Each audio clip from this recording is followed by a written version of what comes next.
गणदैवताय गणाध्यक्षाय धीमहि गुणशरीराय गुणमण्डिताय गुणेशानाय धीमहि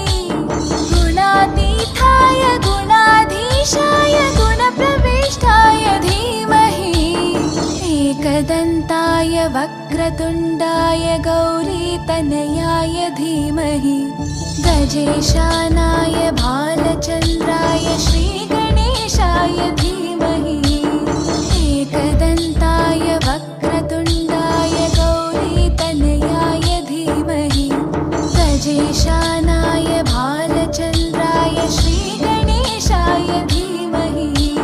कायेन वाचा मनसेन्द्रियत्वा बुद्ध्यात्मना वा प्रकृते स्वभावात्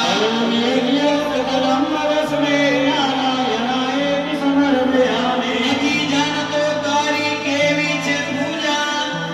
નથી જાણતો તારી કેવી છે લીલા, ગમે ત્યાં